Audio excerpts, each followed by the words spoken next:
57 ഇസ്ലാമിക രാഷ്ട്രങ്ങൾ, അത് കഴിഞ്ഞിട്ട് 21 മുസ്ലിം രാഷ്ട്രങ്ങൾ, ഇവരെല്ലാം കൂടെ ഈ ഇസ്രയേലിനെ ആക്രമിക്കുക. അയൺഡോം ഉയരത്തില്ല. യഹോവ ശാപത്ത് താഴ്വരയിൽ വെച്ച് ഒരു അന്തിമ യുദ്ധം ആരംഭിക്കുവാൻ പോകുന്നു.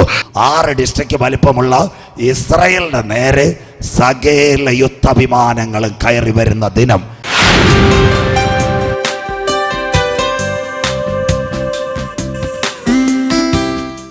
ഈ ഒരു യുദ്ധം നടക്കുമോ?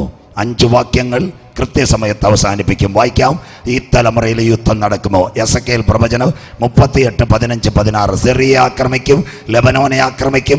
അതിനുശേഷം പലസ്തീൻ സംഘടന നടക്കുമ്പോൾ അറബ് ലീഗ് മുഴുവനായി ഇസ്രയേലിന് നേരെ കടന്നു വരാൻ പോകുന്നു. കുഞ്ഞു വായിച്ചാട്ടെ. എസെക്കിയേൽ 38, 15, 16. ദേശത്തെ വായിച്ചാട്ടെ. നീയും നിന്നോടുകൂടെ പല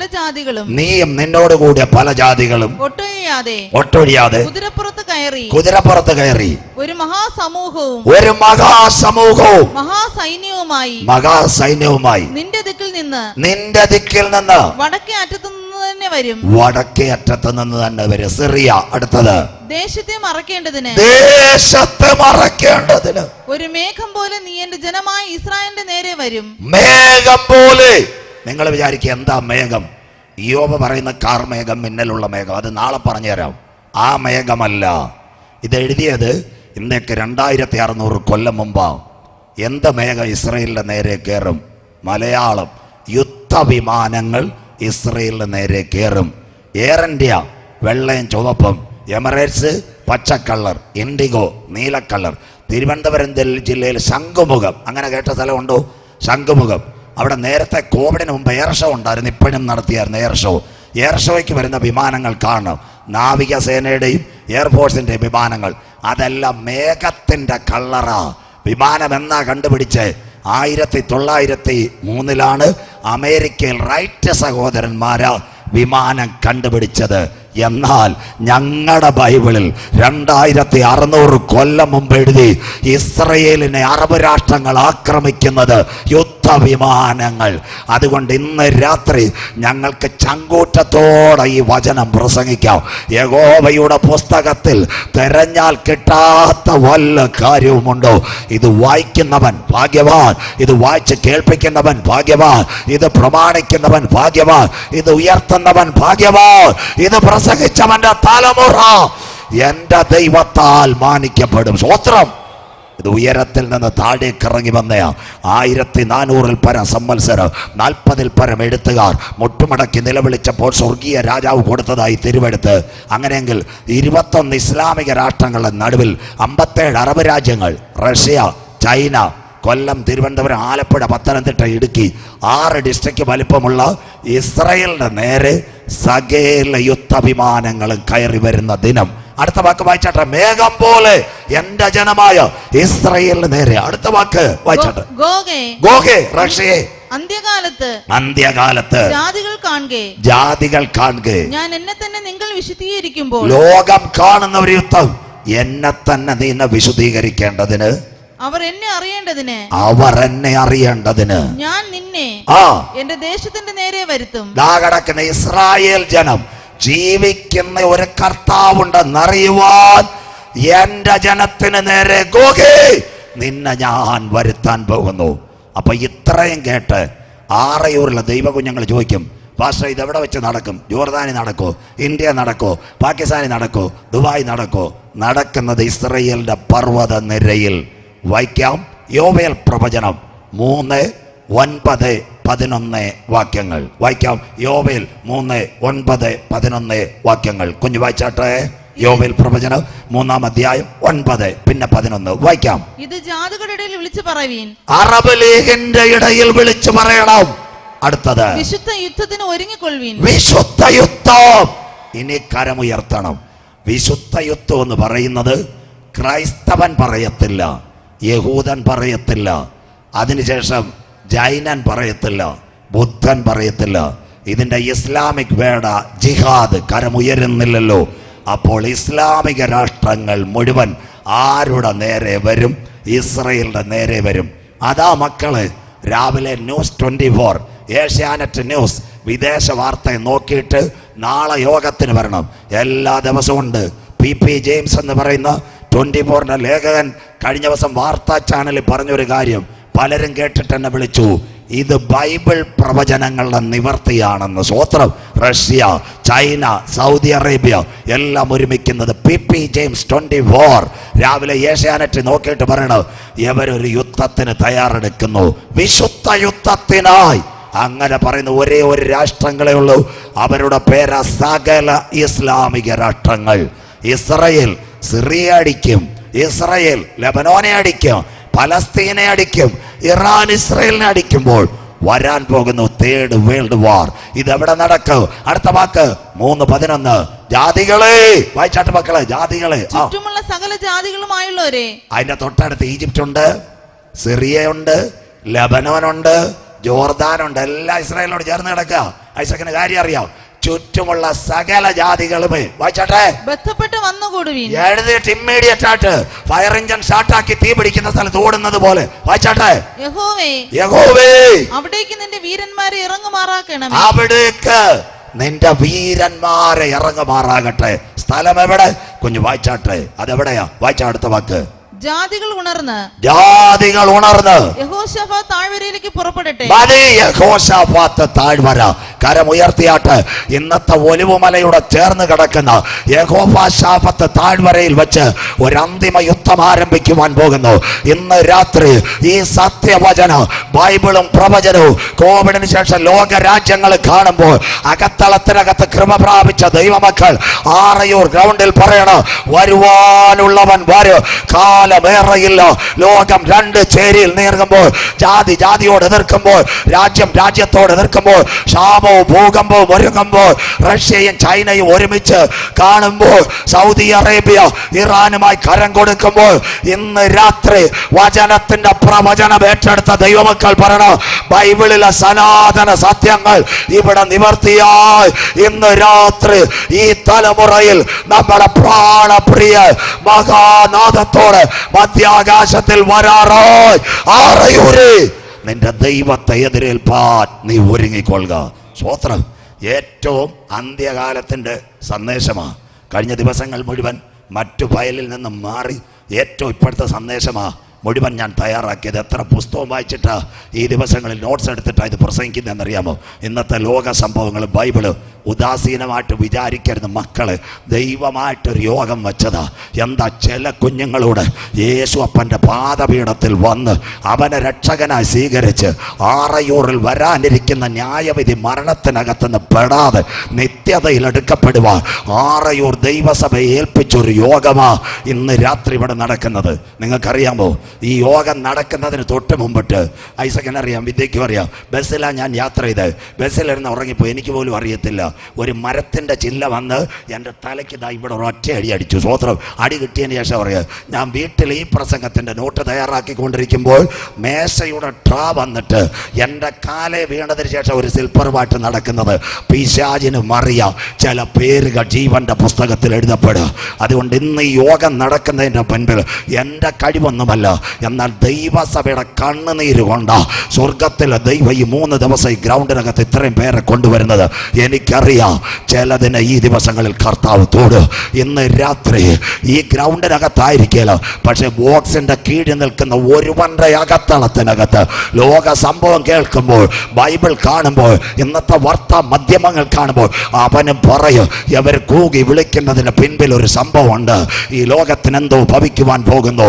അങ്ങനെയെങ്കിൽ ഇത്രയും 57 ഇസ്ലാമിക രാഷ്ട്രങ്ങൾ, അത് കഴിഞ്ഞിട്ട് 21 മുസ്ലിം രാഷ്ട്രങ്ങൾ, ഇവരെല്ലാം കൂടെ ഈ ഇസ്രയേലിനെ ആക്രമിക്കുക. അയണ്ടോ ഉയരത്തില്ല.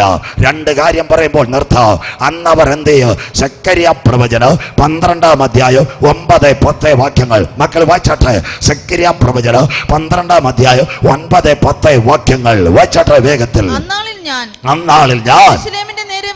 യെരൂശലേമിനെതിരെ വരുന്ന സകല ജാതികളെ നശിപ്പിപ്പാൻ നോക്കും. സകല ജാതികളെ നശിപ്പിപ്പാൻ നോക്കും. അടുത്തത്, ഞാൻ ദാവീദ് ഗൃഹത്തിന്മേലും യെരൂശലേം നിവാസികളുടെ മേലും കൃപയുടെയും യാചനകളുടെയും ആത്മാവിനെ പകരും. യഹൂദൻ നിലവിളിക്കും. ഇന്ന് ഫ്ലൈറ്റിനകത്ത് കറകരുന്നവൻ മുട്ടുമടക്കി പ്രാർത്ഥിക്കുമെന്ന് യഹൂദൻ നിലവിളിക്കും. അടുത്ത വാക്ക്, തങ്ങൾ കുത്തിയിട്ടുള്ളവങ്കിലേക്ക് അവർ നോക്കും. കരമുയർത്തിയാട്ടെ.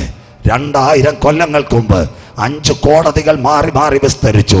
ബറബാസിന് വിട്ടുതരുക, യേശുവിനെ ക്രൂശിക്കുക. പീലാത്തോസിന്റെ ഭാര്യ പറഞ്ഞു, അച്ഛയാ അവന്റെ കാര്യത്തെ ഒന്നും ചെയ്യരുത്. സ്വോത്രം. ഇന്നലെ രാത്രി ഞാൻ പറഞ്ഞതുപോലെ എന്താ ചെയ്തത്? യേശുവിനെ ക്രൂശിക്കുക. എന്നിട്ട് യഹൂദന്റെ വല്യപ്പന്മാർ അന്ന് വിളിച്ചു പറഞ്ഞെന്താ? അവന്റെ രക്തം ഞങ്ങളുടെ മേലും ഞങ്ങളുടെ തലമുറ മേലും വന്ന് ഭവിക്കട്ടെ. അവർ കുത്തിയ വങ്കലേക്ക് നോക്കും. അടുത്ത വാക്ക് വായിച്ചാട്ടെ മക്കളെ. ഏകജാതനെ കുറിച്ച് വിലപിക്കുന്നത് പോലെ അവർ നിലവിളിക്കും. ഉയരത്തിലെ നോക്ക്, കർത്താവേ ഞങ്ങൾ തെറ്റിപ്പോയി, ഞങ്ങളെ വിടുവിക്കണം. അടുത്ത വാക്ക് വായിക്കാം. അവർ അവനെ കുറിച്ച് വിലപിക്കും. അന്ന് ക്രൂശീകരണത്തെ പറ്റി വിലപിക്കും. നമ്മുടെ കർത്താവ് ആരാ? വിടുവിക്കുന്ന ദൈവമാണോ? മിണ്ടുന്നില്ലല്ലോ. പഴയ നിയമത്തിൽ ഒരു വിമോചകൻ ഉണ്ടായിരുന്നു, അവന്റെ പേരാ മോശ. ഇന്ന് രാത്രി വചനം ഒന്ന് കേൾക്കണേ. മോശ എന്തോ ഇത് ജനിക്കുന്നത് മുമ്പ് കൽപ്പനയാ. 3 മാസം അമ്മയും സഹോദരിയൊക്കെ ഒളിച്ചൊളിച്ച് പാലൊക്കെ കൊടുത്തിരുത്തി. 3-ാം മാസം ഞങ്ങളുടെ പെട്ടിക്കകത്ത് മോശ എവിടെ കൊണ്ടുവന്നെന്നറിയാമോ? നൈൽ നദിക്കകത്ത്.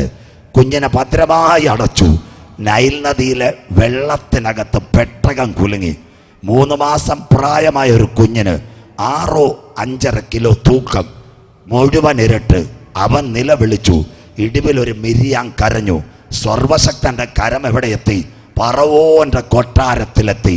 മലയാളം. ആരാ കുളിക്കടവിൽ വന്നത്? പ്രാർത്ഥന കേൾക്കുന്ന ഒരു ദൈവം. ഇന്ന് രാത്രി വചനം മനസ്സിലാക്കണം. സഖാവ് പിണറായി വിജയന്റെ മക്കൾ ബ്രാലുമൂട്ടി വെള്ളത്തിൽ ചാടാൻ വരുമോ? ഇന്ത്യൻ പ്രധാനമന്ത്രി മൻമോഹൻ സിംഗിന്റെ മക്കൾ ബ്രാലുമൂട്ടി കുളിക്കാൻ വരുമോ? എന്നാൽ ഇസ്രയേലിനെ നയിക്കുവാൻ വാഗ്ദത്തമുള്ളവൻ പെട്ടകത്തിനകത്ത് കിടന്നാൽ ഫറവോന്റെ കൊട്ടാരത്തിനകത്ത് ദൈവത്തിന്റെ കരമിറങ്ങി വരും. ഇന്ന് രാത്രി ദൂത് മനസ്സിലാകുന്നവർക്കായി നിന്നെപ്പറ്റി ഒരു പ്ലാൻ ഉണ്ടെങ്കിൽ, നിന്നെപ്പറ്റി ദൈവത്തിനൊരു പദ്ധതി ഉണ്ടെങ്കിൽ, നീ പ്രളയത്തിനകത്ത് മുങ്ങി മരിക്കുവാൻ എന്റെ ദൈവം അനുവദിക്കത്തില്ല. കരം ഉയർത്തുന്നവർക്കായി ഞാൻ എന്റെ ദൈവത്തെ വാഴ്ത്തുന്നു.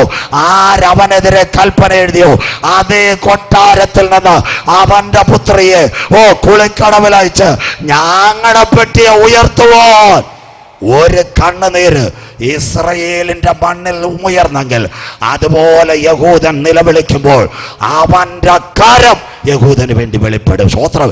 ഞാൻ വചനത്തിൽ ഏറ്റവും കരഞ്ഞൊരു കാര്യമുണ്ട്. നമ്മുടെ വചനത്തിനകത്തൊരു കാര്യമുണ്ട്. ഒരമ്മ സ്വന്തം കുഞ്ഞിന് മുലപ്പാൽ കൊടുത്തിട്ട് ശമ്പളം മേടിച്ചത് ലോകത്തിൽ ഒരിടത്തുമില്ല. പക്ഷേ മോശയുടെ അമ്മ കൊട്ടാരത്തിനകത്ത് തൻ്റെ കുഞ്ഞിന് മുലപ്പാൽ കൊടുത്ത് മാസാമാസം ശമ്പളം ഒപ്പിട്ട് മേടിച്ചു. വാഗ്ദത്തമുള്ളവനെ തകർക്കുവാൻ ഒരു നൈൽ നദിക്കകത്ത് കഴിയത്തില്ല. വാഗ്ദത്തമുള്ളവനെ തകർക്കുവാൻ ഒരു ഫറവോന് കഴിയത്തില്ല. ഒരു വാഗ്ദത്തമുള്ളവനെ തകർക്കുവാൻ ഒരു പേമാരിക്ക് കഴിയത്തില്ല. ഒരു വാഗ്ദത്തമുള്ളവനെ തകർക്കുവാൻ ഒരു പ്രളയത്തിന് കഴിയത്തില്ല. അതിൻ്റെ നടുവിൽ നിന്ന് നിന്റെ കുടുംബത്തെ വലിച്ചുയർത്തുവാ. ഇന്ന് രാത്രി മോശയുടെ പെട്ടകത്തിലിറങ്ങിയ കാര്യം 2023 എനിക്ക് വേണ്ടി ചലിക്കുന്ന രാത്രിയാണ്. സ്വോത്രം, സ്വോത്രം, സ്വോത്രം, സ്വോത്രം. രാത്രി ദൂതേറ്റെടുക്കണേ മക്കളെ. ഞങ്ങൾ ഇറങ്ങി വരണ്ട. ഇരിക്കുന്ന ഇരിപ്പിൽ നിന്റെ കണ്ണുനീര് കണ്ടിട്ടാ സ്വർഗം സംസാരിക്കുന്നത്. അതിനായി ഞാൻ ദൈവത്തെ വാഴ്ത്തുന്നു. അങ്ങനെയെങ്കിൽ ഇന്ന് രാത്രി കണ്ണുനീര് ടെസ്റ്റ് ചെയ്യുന്ന ഒരു ലാബുണ്ടോ? നെയ്യാറ്റിൻകര ഹോസ്പിറ്റൽ ജംഗ്ഷനിൽ DDRC ഉണ്ട്. അവിടെ എഴുതി വെച്ചിട്ടുണ്ട് തലമുടി ചെക്ക് ചെയ്യും, നഖം ചെക്ക് ചെയ്യും, പല്ല് ചെക്ക് ചെയ്യും. പക്ഷെ അവിടെ എവിടെങ്കിലും കണ്ണുനീർ, ഇന്ന് രാത്രി പ്രസംഗം നിർത്താം. അങ്ങനെ ഒരു ലാബുണ്ട്. ഞങ്ങളുടെ കുഞ്ഞുങ്ങൾ പാടും. നിങ്ങൾക്ക് സന്തോഷമില്ല. ഉയർത്തിയിടും ഞാൻ എൻ്റെ കൺകൾ തുണയരുളും വൻകിരിയിൽ. എൻ സഹായം എവിടെ? ആകാശം ഭൂമിയും സൃഷ്ടിച്ച യഹോവ. ഇസ്രായേലിൻ ദൈവം മയങ്ങത്തില്ല, ഉറങ്ങത്തില്ല. ആ ലാബ് DDRC അല്ല, ബഹുമാന്യനാം ആചാര്യനായി വാനിൽ അവൻ വാഴുകയാൽ ഈ ലാബ് അടയ്ക്കത്തില്ല. അമ്മച്ചി 24 മണിക്കൂർ വർക്ക് ചെയ്യും. ആഴ്ച 7 ദിവസം വർക്ക് ചെയ്യും. 365 ദിവസം വർക്ക് ചെയ്യും. നിന്റെ ബ്ലഡിന്റെ റിസൾട്ട് അല്ല. എന്ന് രാത്രി കണ്ണുനീര് തുരുത്തിയിൽ ഇറങ്ങുന്നത് പോലെ ഇറങ്ങുമ്പോൾ അന്ന് രാത്രി ആ ലാബ് മോശക്കുഞ്ഞിന് മാത്രമല്ല നിന്റെ തലമുറയ്ക്ക് വേണ്ടി വെളിപ്പെട്ടു വരും. വചനം ഏറ്റെടുക്കുന്നവർക്കായി ഈ രാത്രി ഞാൻ എൻ്റെ ദൈവത്തെ വാഴ്ത്തുകയാണ്. ഇതാ സുവിശേഷം. ഇന്ന് രാത്രി മനസ്സിലാകുക. അങ്ങനെയെങ്കിൽ യഹൂദൻ നിലവിളിക്കുമ്പോൾ അന്നൊരു സംഭവം നടക്കുക. 2 വാക്യം വായിച്ചുകൊണ്ട് നിർത്താം. ശാസ്ത്രത്തിന് വേരിയേഷൻ വരും. നാളെ യോഗമുണ്ടല്ലോ. അങ്ങനെയെങ്കിൽ 2 വാക്യം. അന്ന് യേശുവിന്റെ കാൽ എവിടെ? കുത്തിയ മുഖത്തേക്ക് നോക്ക്. വായിക്കാൻ മക്കളെ, സക്കറിയ പ്രവചനം 14-ാം അധ്യായം 4-ാമത്തെ വാക്യം വായിച്ചട്ടെ. സക്കറിയ പ്രവചനം 14-ന്റെ 4-ാമത്തെ വാക്യം. അന്നാളിൽ അവന്റെ കാൽ യെരൂശലേമിനെതിരെ കിഴക്കുള്ള ഒലിവുമലയിൽ നിൽക്കും. ഒലിവുമലയിൽ നിൽക്കും. അടുത്തത്, ഒലിവുമല കിഴക്ക് പടിഞ്ഞാറായി നടുവേ പിളർന്നു പോകും. ഒലിവുമല കിഴക്ക് പടിഞ്ഞാറായി നടുവേ പിളർന്നു പോകും. മതി. ഇന്ന് രാത്രി ഇസ്രായേലിൽ ഒരു ഭൂകമ്പം നടക്കാൻ പോകുന്നു. നാളെ അതിലേക്ക്. അന്ന് അവന്റെ കാൽ ഒലിവുമലയിൽ ചവിട്ട് ഒലിവുമല രണ്ടായി പിളരും. യുദ്ധ ദിവസത്തിൽ വീരനെ പോലെ കർത്താവ് ഇറങ്ങി വരും. അടുത്ത കാര്യം കേട്ടോട്. 1998 ഒലിവുമലയിൽ ഇന്നൊരു റിസോർട്ടുണ്ട്. നാട്ടുകാർ കേൾക്കണം. അതിന്റെ പേരാ 7 ആർച്ച് റിസോർട്ട്. അത് കണ്ടിട്ട് ഫ്രാൻസിലും ബ്രിട്ടനിലെ 2 കമ്പനി ഷെറാട്ടൺ അവർ ചെന്നിട്ട് എന്തോ ഇതെന്നറിയാമോ, ഒലിവുമലയിൽ അടുത്തൊരു റിസോർട്ട് പണിയാൻ തുടങ്ങി. നെയ്യാറ്റിൻകര വലിയൊരു ബിൽഡിംഗ് പണിയണമെങ്കിൽ ഭൂമിക്കടിയിൽ പയലിംഗ് അത് ചെയ്യണം. അപ്പോൾ ഒലിവുമലയിൽ 98 പയലിംഗ് തുടങ്ങിയപ്പോൾ കൺസൾട്ടിങ് നോക്കി, ഒരു ക്യാമറയിൽ കൂടെ നോക്കി, എൻഡോസ്കോപ്പി നോക്കുന്ന പോലെ കമ്പനിക്കാരോട് പറഞ്ഞ് പൈസ മേടിച്ച് സ്ഥലം വിട്ടോളായി. എന്തോ സംഭവിക്കാൻ പോകുന്ന, ഈ റിസോർട്ട് പണിയത്തില്ല. എന്നാൽ ഇന്ന് രാത്രി ഇപ്പോഴേ ഒലിവുമലയുടെ അടിയിൽ ഒരു വിള്ളലും ഒരു മൂളക്കവും തുടങ്ങിയെങ്കിൽ താമസം വിന എൻ്റെ നാഥന്റെ കാൽ ചവിട്ടുമ്പോൾ ഒലിവുമല രണ്ടായി പിളരും. ഞങ്ങളുടെ കുഞ്ഞുങ്ങൾ പാടാറുണ്ട്,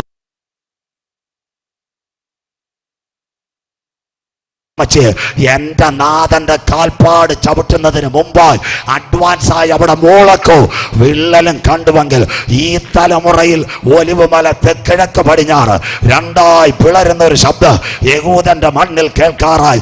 എന്നാൽ ആ ശബ്ദം അവിടെ കേൾക്കുന്നതിന് മുമ്പ് ഈ തലമുറയിൽ ഇവിടെ ഒരു ശബ്ദം ആറയൂരിലും മുതിയംകുളങ്ങരയിലും കേൾക്കാം. അതിന്റെ പേരാ കർത്താവ് തൻ ഗംഭീരനാഥ പ്രധാന ദൂതന്റെ ശബ്ദം. ദൈവത്തിന്റെ കാഹളം. ക്രിസ്തു മരിച്ചവർ മുൻപേ ഉയർത്തെഴുന്നേൽക്ക്. ജീവനോടിരിക്കുന്ന അവനെ എതിരേൽക്കുക. ഈ തലമുറയിൽ എടുക്കപ്പെടും. ഇന്ന് രാത്രി ആറയൂരേ നിന്റെ ദൈവത്തെ എതിരേൽപ്പാൻ നീ ഒരുങ്ങിക്കൊള്ളുക. ലോക സംഭവങ്ങൾ മുഴുവൻ ഒരു ഡ്രായിങ് പോലെ ഇന്ന് രാത്രി വരച്ച് കാണിക്കുമ്പോൾ അകത്തളത്തിനകത്ത് കൃപ പ്രാപിച്ച ദൈവമക്കൾ പറയണം, ഒരു ഉപദേശി നെഞ്ച് കയറി ശരീരം മൊത്തവും ഉയർത്ത് ഇന്ന് രാത്രി ആറയൂർ പ്രസംഗിക്കുന്നത് ഒരു പാപിയുടെ മാനസാന്തരത്തിന് വേണ്ടിയാ. ഇന്ന് രാത്രി 99 ആടിനെ തേടിയല്ല, കൂട്ടം വിട്ടുപോയ ഒരാടിനെ തേടി ഇടയനിറങ്ങിയെങ്കിൽ ഇന്ന് രാത്രി 1000 പണക്കാരെ തേടിയല്ല, ഏതോ വഴിത്താരയിൽ നിൽക്കുന്ന ഒരു പാപിയുടെ മാനസാന്തരത്തിന് വേണ്ടിയാ ആറയൂരിൽ ഈ സത്യസുവിശേഷം നിങ്ങൾ കേൾക്കുന്നത്. ഇസ്രായേലേ ഇത് നിന്നോട് ഞാൻ ചെയ്യാൻ പോകുന്നത് കൊണ്ട് ഒരുങ്ങിക്കൊള്ളുക. ബാക്കി ഭാഗം നാളെ. ഇന്ന് രാത്രി ശ്രദ്ധയോടെ ഇരിക്കണമേ. അന്നാളിൽ ജെറുസലേമിനെ ഒരു പരിഭ്രമ പാത്രമാക്കും. 2 ഒരു ഭാരമുള്ള കല്ലാക്കും. 3 ജാതികൾ അതിനെതിരെ വിരോധമായി കൂടി വരും. അതിനെ ചുമക്കുന്നവർ കഠിനമായി മുറിവേൽക്കപ്പെടും. ആ മുറിവായിരിക്കും നാളെ ചിന്തിക്കുന്നത്. ഇന്ന് രാത്രി ഈ സത്യവചനം കേട്ട് ഇതുവരെ യേശുവിനെ രക്ഷിതാവായി സ്വീകരിക്കാത്ത ആരെങ്കിലും ഉണ്ടോ? മടങ്ങി വാ. ഇന്നലെയും കാൽവറി ക്രൂശീകരണം പറഞ്ഞാൽ ഞാൻ തുടങ്ങിയത്. ഇന്നും കാൽവറിയിലേക്ക് പോവാ. 2000 കൊല്ലങ്ങൾക്ക് മുമ്പ് ഗദസമനയിൽ അവൻ പിടിക്കപ്പെട്ടു. ഗബദായിൽ അവൻ തകർക്കപ്പെട്ടു. ഗോൽഗോത്തായിൽ പരമയാഗമായി 2 കള്ളന്മാരുടെ നടുവിൽ, ഒരു വാക്യം കൂടെ മക്കളെ ഞാൻ അവസാനം പറയുമ്പോൾ വായിക്കണം. 2 കള്ളന്മാരുടെ നടുവിൽ അവൻ പരമയാഗമായി. യേശുവിൻ്റെ ക്രൂശീകരണം നിങ്ങൾക്കറിയാമോ? അതിലൊരു കള്ളൻ യേശുവിനോട് പറഞ്ഞെന്ത്, നീ രാജാവും പ്രഭുവും ഒക്കെയാ, താഴെ ഇറങ്ങിയിട്ട് ഞങ്ങളെയും കൂടെ രക്ഷിക്കാൻ. അപ്പം മറ്റവൻ പറഞ്ഞൊരു കാര്യമുണ്ട്, നീ മിണ്ടരുത്. ആറയൂരും ഉദയംകുളങ്ങരൻ കൈവട്ടും ബാങ്ക് കവർച്ച നടത്തി നമുക്ക് ശിക്ഷ കിട്ടിയത് യോഗ്യ. ദാണ്ട് ഇവനെ ഒരു കോടതിയും ചിട്ടിച്ചില്ല, അവന്മാരെ നിലവിളി കൊണ്ട്. അത് പറഞ്ഞിട്ട് ഈ കള്ളൻ എന്താ, യേശുവിൻ്റെ മുഖത്തേക്ക് നോക്കി പാപമേറ്റ് പറഞ്ഞവൻ യേശുവിൻ്റെ മുഖം നോക്കിയപ്പോൾ അവന് പിടികിട്ടി സാധാരണ യഹൂദനല്ല, ഇവൻ രാജാക്കന്മാരുടെ രാജാവാ. അവൻ പറഞ്ഞൊരു കാര്യമുണ്ട്, യേശുവേ നീ രാജ്യത്വം പ്രാപിച്ചു വരുമ്പോൾ ഈ പാപിയായ എന്നെയും ഓർക്കണേ. യേശു പറഞ്ഞ് രണ്ടാമത്തെ വരവിലല്ല. AG സദേൺ സൂപ്രണ്ടിനോട് ചോദിക്കട്ടെന്ന് പറഞ്ഞില്ല, വെസ്റ്റ് സെക്ഷനോട് ചോദിച്ചിട്ടെന്നറിയില്ല, സഭയുടെ സെക്രട്ടറിയോട് ചോദിക്കുമെന്ന് പറഞ്ഞില്ല. പാപത്തെ ഏറ്റു പറഞ്ഞവനോട് യേശു പറഞ്ഞു, ഇന്ന് നീ എന്നോട് കൂടെ പർദീസയിലിരിക്കും. വചനം അകത്തളത്ത് ചലിക്കട്ടെ. ഇത് ഞാൻ തുടത്തില്ല. ആദ്യത്തെ രാത്രി എൻ്റെ സഹോദരൻ ഐസക്ക് കാൽവറിയെ പറ്റി പറഞ്ഞു. പാഷൻ വീക്ക് അതാ എന്നെ കത്തിയത്. അതുകൊണ്ടായി 3 ദിവസവും കാൽവറിയിൽ നിർത്തുന്നത്. നാളെയും കാൽവറിയിലേക്കാ. എൻ്റെ പൊന്നു മക്കളെ, യേശു പ്രാണനെ വിട്ടു. ആ കള്ളൻ അവനോടുകൂടെ പർദീസയിൽ കയറി. എന്നാൽ വേറൊരുവനുണ്ടായിരുന്നു, ആറയൂരിൽ ഇഷ്ടം പോലെ കൺവെൻഷൻ കേട്ടവൻ, സഭയെ നിന്നവൻ, ഉപദേശിയുടെ പെട്ടിയും പിടിച്ച് നടവന്. അവൻ്റെ പേരാ യൂദ. വല്ലവർക്കും അറിയാമോ? എത്ര അവസരം കൊടുത്തു? 5 അവസരം. എന്നോട് കൂടെ താലത്തിൽ കൈമുക്കുന്നവൻ, എന്നോട് കൂടെ പന്തിയിലിരിക്കുന്നവൻ, മനുഷ്യപുത്രന് ചുംബനത്തിൽ കൂടി കാണിച്ചു കൊടുക്കുന്നവൻ, ആ മനുഷ്യൻ ജനിക്കാതെ ഇരുന്നെങ്കിൽ. 4 5 കാൽവറിയിൽ യേശു പറഞ്ഞു, ഇവർ ചെയ്യുന്നത് എന്തെന്നറിയായികയാൽ ഇവരോട് ക്ഷമിക്കണമേ.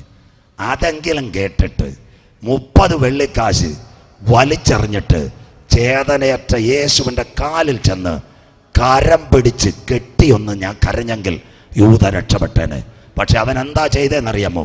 30 വെള്ളിക്കാശ് പുരോഹിതന്മാരുടെ മുൻപിലേക്ക് അവൻ വലിച്ചെറിഞ്ഞു. അക്കൽനാമയിൽ നിലത്തിന് ഒരു മരം നിന്നു. അവൻ കയറി അതിനകത്ത് കഴുത്തിനകത്ത് കയർ കെട്ടി. എന്തോ അവൻ മരിച്ചില്ല. അവസാനം എന്തോ ഇതെന്നറിയോ? തല കീഴായി. എന്തു പറ്റി? ഒന്നേ കയറോ, അല്ലെങ്കിൽ മരച്ചില്ല മറിഞ്ഞു. അവൻ താഴേക്ക് വന്നു. ബൈബിളിൽ അങ്ങനെ ഒരു ചരിത്രം. അവൻ്റെ കുടൽമാല പൊട്ടിച്ചിതറി. ഇന്ന് രാത്രി അത്ഭുതം കണ്ടവൻ, അതിശയം കണ്ടവൻ, വചനം കേട്ടവൻ, മുന്നറിയിപ്പ് മനസ്സിലാക്കിയവൻ, ദൈവകൽപ്പന സ്വീകരിക്കാതെ അവൻ്റെ അകത്ത് ലോകത്തിൻ്റെ മോഹം വന്നപ്പോൾ അവൻ വഴിയരികെ വീണുപോയി. പക്ഷേ തെറ്റ് ചെയ്ത് ലോകത്തിൻ്റെ നെറുകിൽ ശിക്ഷയേറ്റവൻ പ്രാണനെ വിടുന്നതിന് മുമ്പ് കാൽവരിയുടെ കൊലക്കളത്തിൽ പറഞ്ഞു, നീ രാജാവായി മടങ്ങി വരും, ഭാവിയായ എന്നെയും ഓർക്കണമേ.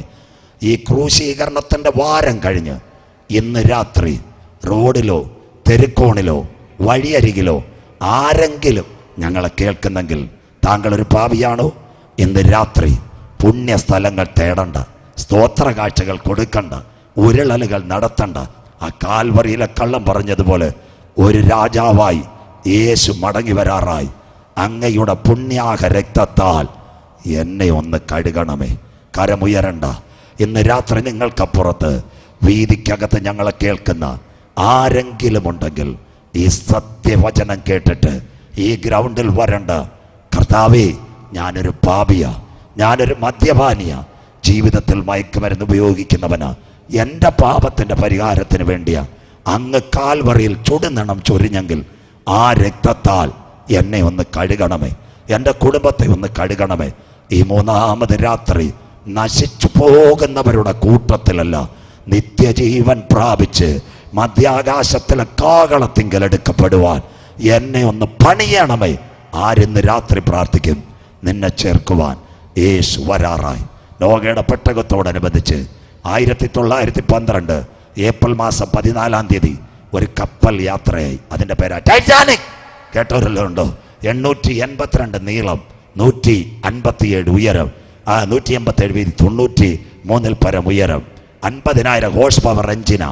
എന്നിട്ട് ക്യാപ്റ്റൻ സ്മിത്ത് പറഞ്ഞത്, ദൈവം വിചാരിച്ചാലും ഇതിനെ തകർക്കാൻ പറ്റത്തില്ല. 2221 കിലോമീറ്ററാ ടൈറ്റാനിക്. എവിടാ? കന്നി യാത്ര, ബ്രിട്ടൻ തൊട്ട് ന്യൂയോർക്ക് വരെ. 3500 പേരാ. എതിരെ വന്ന കപ്പൽ പറഞ്ഞു, ക്യാപ്റ്റൻ, ഫ്രണ്ടിൽ മഞ്ഞുമലയുണ്ട്. ഉടനെ ക്യാപ്റ്റൻ പറഞ്ഞതാ, ഏത് മഞ്ഞുമല? ദൈവം വിചാരിച്ചാൽ തകർക്കത്തില്ല, നീ നിന്റെ പണിക്ക് പോകാൻ. പലരും ചെന്ന് ക്യാബിനിൽ മഞ്ഞുമല കണ്ടിട്ട് പറഞ്ഞു, സാറേ, കപ്പൽ വഴിമാറ്റി വിടുവാൻ. പക്ഷേ മുന്നറിയിപ്പുകളെ അവഗണിച്ചു.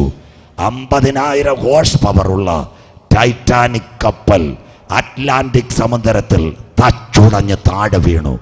ഒരു സ്ട്രക്ചറുമില്ലാതെ സ്വർഗത്തിൻ്റെ കൽപ്പന പ്രകാരം ഗോഫേർ മരം 300, 50, 30, തട്ട് 3, കിളിവാതിൽ, സൈഡ് വാതിൽ, രക്ഷ, മാനസാന്തരം, സ്നാനം, വേർപാട്, വിശുദ്ധി, കർത്തൃമേശ, നിത്യതയുടെ വചനം കേൾക്കുന്ന അടിസ്ഥാന ഉപദേശമുള്ള നോഹയുടെ പെട്ടകം അല്പമൊന്ന് കുലുങ്ങിയെങ്കിലും അതിനെ ആരാധനകത്ത് സ്വർഗത്തിലെ ദൈവം ഉറപ്പിച്ചു.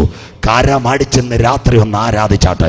മുന്നറിയിപ്പുകളെ അവഗണിച്ച് നിന്റെ ക്രിസ്തീയ ജീവിതം അലക്ഷ്യമാക്കിയാൽ ടൈറ്റാനിക് തകർന്നതുപോലെ നിന്റെ ജീവിതം തകരാൻ പോകുക അല്ല. വചനപ്രകാരം അടിസ്ഥാന ഉപദേശം ഏറ്റെടുത്ത് ലോകമാകുന്ന ഗംഭീരവാരിധിയിൽ യാത്ര ചെയ്താൽ നിനക്ക് സ്വർഗീയ സിയോൻ ഒരുക്കി എൻ്റെ നാഥൻ വരാറായി. ആത്മാവ് സഭകളോട് പറയുന്നത് ഇന്ന് രാത്രി ചെവിയുള്ളവൻ കേൾക്കട്ടെ. നിർത്താൻ പോവാ. യോസഫ് മിസ്രയീമിന്റെ അടിമത്തിൽ കിടന്നു. ചേട്ടന്മാര് ചെന്നത് ധാന്യം ശേഖരിക്കാനാ. അരിയും ചാക്കും കൊടുത്തു. പക്ഷേ മിസ്രയീമിന്റെ 72 പേർക്ക് മിസ്രയീമിന്റെ വിസയും രഥങ്ങളും എവിടെ ചെന്ന്? കണ്ണ് മങ്ങി അപ്പനെ പിടിക്കാൻ ചെന്ന് ഇസ്രായേലിന്റെ ചെമ്മണ്ണ് വീതിയിൽ. അതൊരു നിഴലെങ്കിൽ യഹൂദൻ തള്ളിക്കളഞ്ഞ കല്ല് മൂലക്കല്ലായി മധ്യാകാശത്തിൽ വെളിപ്പെടുമ്പോൾ അവന്റെ ചങ്കിലെ ചോരയാൽ വീണ്ടെടുക്കപ്പെട്ട ദൈവമക്കളെ ചേർക്കുവാൻ സ്വർഗീയ രഥങ്ങളുമായി എൻ്റെ നാഥൻ വരാറായി. നിന്റെ ദൈവത്തെ എതിരേൽപ്പാൻ ഒരുങ്ങിക്കൊള്ളുക. അവസാന വാക്യം ഇത്. നാളെ ആമോസിന്റെ പ്രവചനം അവസാന രാത്രി എല്ലാവർക്കും വേണ്ടി പ്രാർത്ഥിക്കും. ഈ ജെറുസലേമിനെതിരെ അന്തിമ യുദ്ധമോ? യേശു പറഞ്ഞു. വായിക്കാം മോള്, അവസാനിക്കാം. മത്തായി 23:37 തിരുവചനം. Matthew chapter 23 verse 37. മത്തായി 23:37 വാക്യം. യെരൂശലേമേ, യെരൂശലേമേ, യെരൂശലേമേ, യെരൂശലേമേ, പ്രവാചകന്മാരെ കൊല്ലുകയും നിന്റെ അടുക്കൽ അയച്ചിരുന്നവരെ കല്ലെറിയുകയും ചെയ്യുന്നവളെ, നിന്റെ അടുക്കൽ അയച്ചിരുന്നവരെ കല്ലെറിയുകയും ചെയ്യുന്നവളെ, കോഴി തന്റെ കുഞ്ഞുങ്ങളെ ചിറകിൻ കീഴിൽ ചേർക്കും പോലെ നിന്റെ മക്കളെ ചേർത്തുകൊള്ളുവാൻ എനിക്ക് എത്ര വട്ടം മനസ്സായിരുന്നു. നിന്റെ മക്കളെ ചേർക്കുവാൻ എനിക്ക് എത്ര വട്ടം മനസ്സായിരുന്നു. ബാക്കി നിങ്ങൾക്കോ മനസ്സായില്ല. കരമുയരുന്നില്ലല്ലോ. തള്ളിക്കളഞ്ഞവങ്കലേക്ക് അവൻ നോക്കാറായി. രാത്രി എഴുന്നേൽക്കാം മക്കളെ. ഒലിവുമല പിളരാറായി. അടിയിൽ വിള്ളൽ തുടങ്ങി, മൂളൽ തുടങ്ങി. യെരൂശലേമേ, ഒരു കോഴി തന്റെ കുഞ്ഞുങ്ങളെ ചിറകിൽ ചേർക്കുന്നത് പോലെ നിന്നെ ചേർക്കാൻ എനിക്ക് മനസ്സായിരുന്നു. നിനക്കോ മനസ്സില്ലായിരുന്നു. അവന്റെ കാൽ ഒലിവുമലയിൽ പതിക്കുന്നതിന് മുമ്പ് പ്രിയന്റെ വരവിന്റെ ഗംഭീരനാദം മധ്യാകാശത്തിൽ കേൾക്കാം.